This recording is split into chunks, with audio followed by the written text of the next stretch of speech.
strike on Iran. Now, Fleur Hassan-Nahoum joins us this morning from Jerusalem. She is the former deputy mayor of Jerusalem for policy and special envoy for trade and innovation, and a voice on regional diplomacy and civil preparedness. Fleur, thank you for being with us. What have these last 24 hours been like for you in Israel?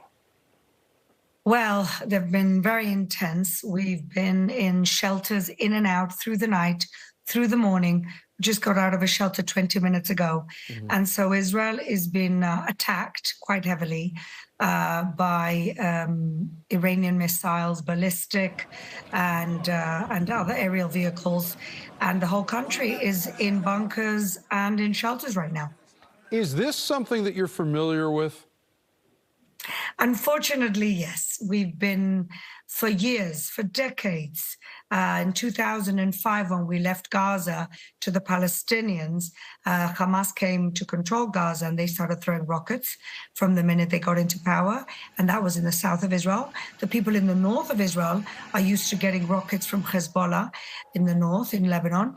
And of course, since October 7th, we've been getting missiles flying in from Gaza in the south, from Hezbollah in the north, from the Houthis in Yemen, and from Iran, where in 2024 we were attacked twice with over 300 missiles through the night. And of course, last year's war in July, again, where we had hundreds of missiles coming in. So unfortunately, it's become a way of life here, but it's something that you really can't get used to. It's really horrible. You know, I'm in a good position because my children aren't little. My children are big. But, you know, you have families coming into the shelters with their little babies, elderly people falling on their way to the shelters because they're running and they don't know if they're going to make it on time. It's a very difficult situation.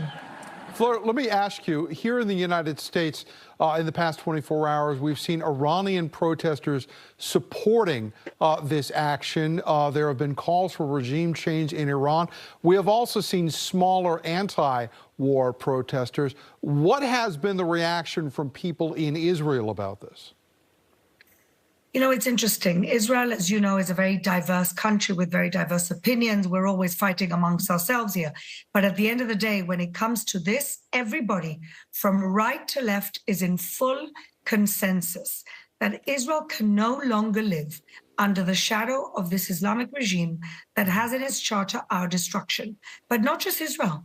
The world can't live with this Islamic regime that is basically sponsoring all of the terrorist proxies, or Islamic terrorist proxies around the world. Have killed over 1,000 Americans. They continuously chant death to America, death to Israel. They are the threat. They are our generational threat to our civilization, in the same way that the Nazis were the civilizational threat in the 1930s. And it is incumbent on us, the free world, to actually bring these people down. And if you want more proof, they've killed 50,000 of their own people in the last month and a half. Why are Iranians around the world happy? Because their families have been slaughtered in the last 6 weeks because they want their freedom. Fleur, I hate to interrupt you, but we are flat out of time. Fleur Hassan-Nahoum joining us live from Jerusalem this morning with the situation on the ground. We thank you so much. Stay safe. Maureen will send it back over to you.